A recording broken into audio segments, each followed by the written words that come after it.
friends. Welcome to Vivid Buffalo Studios. I got into some of my artsy yoga pants because I am quite inspired to design a bunch of yoga pants. I love doing it through Teespring. So I started going through my stuff and finding things that I thought were on the artsier side, and then just pulling out yoga pants that I have too many for sure, but pulling out some that I really like, and just looking at the makes and the fabrics and that kind of thing. I really like the ones that we have through Teespring, but I like a variety, and now that I'm really getting into this and have a few designs that I'm working on, just want to see the best way to get it done, and I'm excited to share it. Other exciting news, we will do some Buffalo River Works in-person classes in March. So we just lined that up with one of our teachers, and we'll get that on the calendar and start announcing those early next week. So you'll be able to buy tickets and then come in.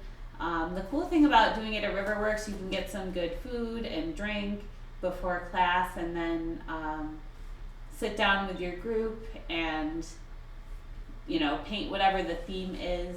Our teacher Tracy, if you've taken her classes before, she did a lot of the virtual ones, and then as soon as we were able to start getting back into Riverworks, we did one there as well. So she led that class. I'll be there to do readings, and then we also, if you're not ready to do the in-person classes yet, we do have a couple of virtual classes on the calendar. One at the end of February, one in early March. So those are watercolors, and we will bring the watercolor kits right to your door, so you can check out Vivid Buffalo Eventbrite and buy your tickets there. Either virtual or in-person classes, and we'll have those all up and posted next week. So that's what we've got going on there. Not a whole lot. Buffalo's blizzarding. But we're here to do Mindful Minutes.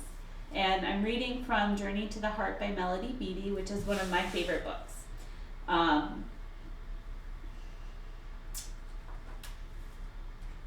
I'm actually going to start reading a new book at the in-person and the virtual classes. So although it'll be difficult, and I'm hoping I won't slide back to using this, I'm going to try to use some new material at the watercolor class and at the in-person classes at Riverworks as well. So help us set our intention for the class, help us open up to creativity, that kind of thing. So new readings will be coming at you.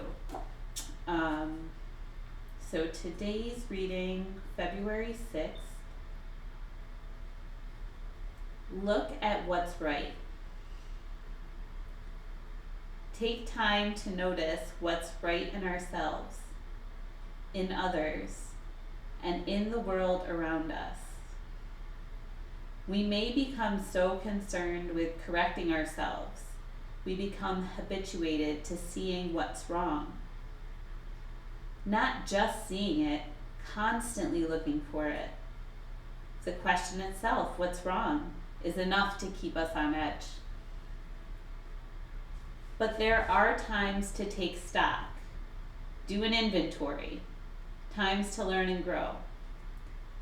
But spirituality and joy do not stem from trudging around in the muck of what's wrong with others, ourselves, and lives.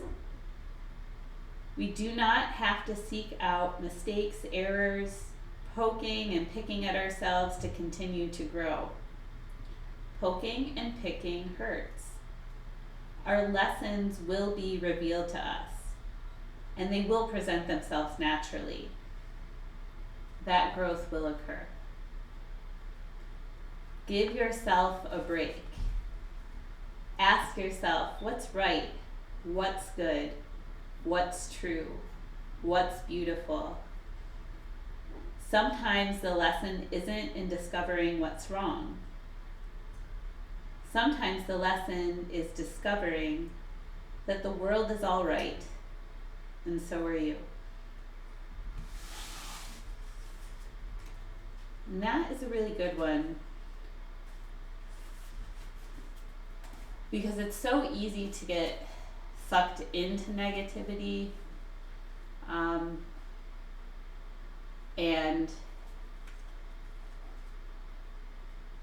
I found that when I do that, get sucked into negativity, complaining about a situation, not taking ownership and accountability for things that I could have done to help improve the situation, that's where it ends up really hurting, because then you get sucked into the complaining, and the energy of that really takes away from finding any solution to a problem you may be experiencing. And the idea here is, in those moments where things seem so wrong and you find yourself really focused on the wrong, notice that. Notice that it's happening. And then you can let it go. And then you can start noticing what's right about yourself, about the situation. Find your presence, find your breath. And sometimes it's as simple as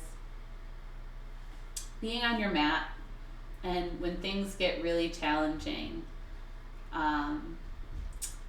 One of my favorite teachers, Catherine Cook Cotton, will talk about your breath being your most powerful tool, and also positivity getting you through those really challenging moments. So instead of getting sucked into the complaining, like, oh my gosh, this is so hard, how can I do this? My legs are gonna fall off.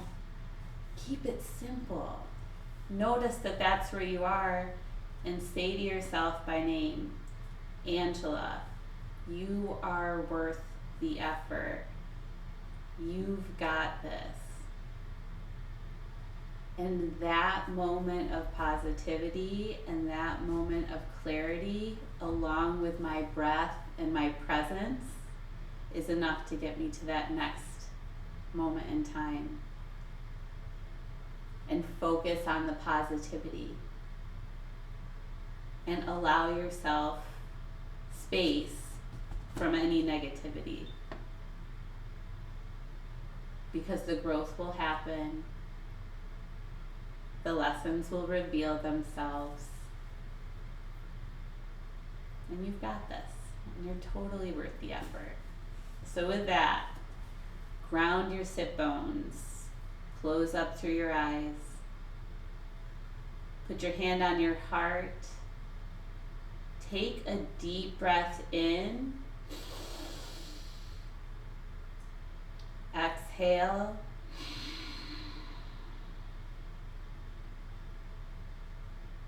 One more just like that. Take a deep breath in.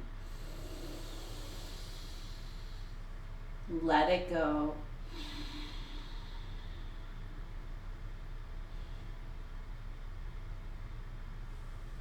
And with those simple moments, you can change your whole perspective on things.